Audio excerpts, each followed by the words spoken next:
Thank you for tuning in and welcome to Errant Painting.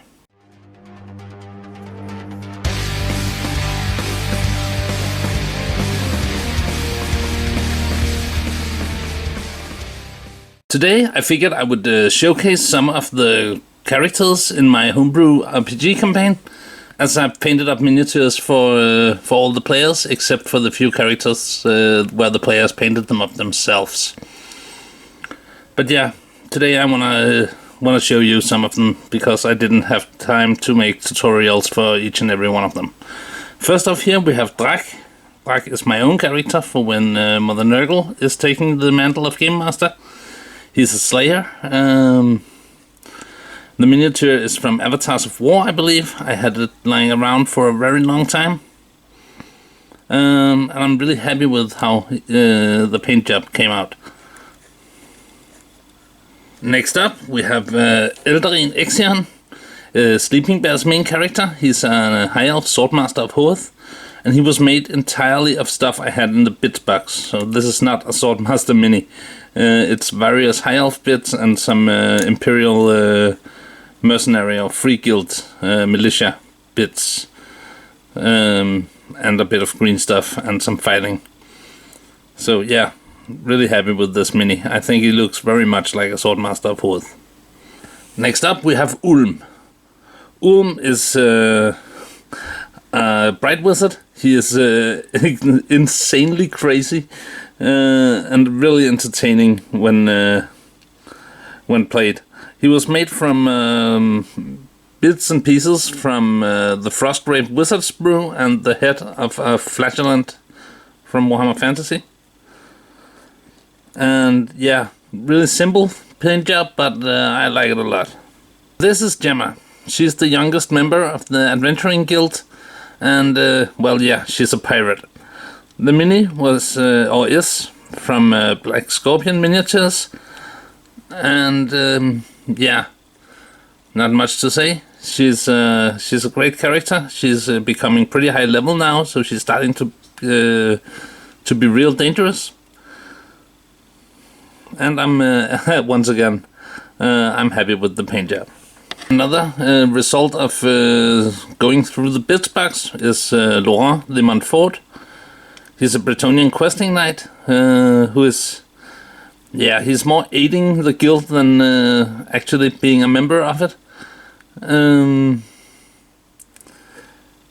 Yeah, the mini is put together with stuff from the Men-at-Arms and the Bretonnian Knights, and again the Empire Militia sprue. And I think it works really well. This is Addie Gessner. She's Mother Nurgle's main character. She's a Mimidian priest. And the mini was made from a Reaper bones, where I had to cut off a huge hunkin' base and a huge hunkin' sword to give her the right equipment and make her, yeah, look more like the other characters, because the base she was on was enormous. Next up we have Ronald. Ronald is a Sigmarite warrior priest who wished for Marienburg to rejoin the Empire. His views are not very popular in the city, but he is still a hero and a member of the Adventurers Guild. So yeah, though he is not a popular figure, he is needed for his power and prayers and stuff. The mini is from Skybow Miniatures. Next up we have another of my own characters. This is Mox. He is a druid. He is a priest of Tal and Rya. And yeah, as I mentioned in the video where I painted him up, he is also quite a kit bash. I'm having a lot of fun playing this character. He is very different, free-minded. And this is Emil. Emil is an elf born and raised in Marienburg. He is an assassin and a master of death magic, and quite a scary personality. Though lately, in the past few sessions, the other players have actually managed to make him smile, and he even cracked a joke once. But yeah, very serious guy. I don't know where the mini is from, but I think it was intended for Blood Bowl. But yeah, we use it for Warhammer Fantasy, and I think he works great. Next up is Glennwolf. Glennwolf is a hassle-free miniature. He is also one of Sleeping Bear's characters. He is a priest of Ulrich. I'm really happy with how the paint job on this one came out. Nice and simple and very effectful. The white fur especially is great, I think. Not much else to say. He is perhaps one of the coolest characters in my collection due to his dynamic pose. This is Terabian. Terabian is a wood elf, the only wood elf in the guild. He is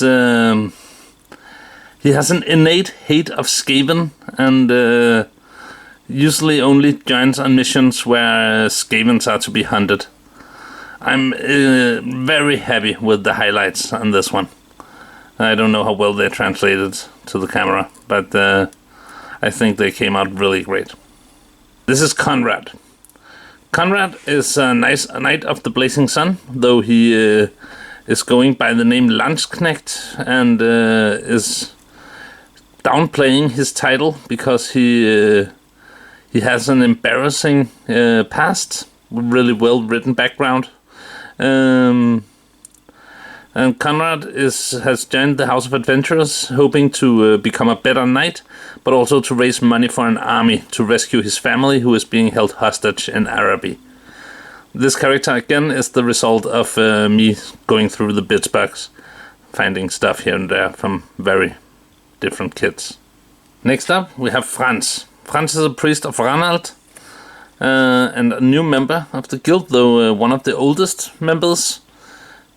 As in, he's an old guy who drowned recently. The miniature is a Reaper Bones. I didn't do much to it, except cutting off the base and putting him on a regular round base. Really quick and easy paint job, but I think it works. The face, sadly, as it is with some Reaper Bones, is a bit mushed, so I couldn't really do much in painting up facial details. But yeah, Priest of Ronald. And next up we have Diego. Diego is an Estalian duelist who was an early joiner of the guild, one of the first characters to come into play. He is becoming one of the most powerful characters in the campaign because of a very clever build with various skills from various categories. And yeah, he's known for charging alone into the darkness, hoping things will turn out well, and so far, weirdly enough, it has. So, that was some of the characters in ErrantQuest. Hope you enjoyed this video. Let me know below. If you liked it, I will make a second one with the rest of the characters. And yeah, probably in a couple of months, so the character pool can grow. We did cover more than half in this one. But yeah, not much else to say. Till next time, take care and bye bye.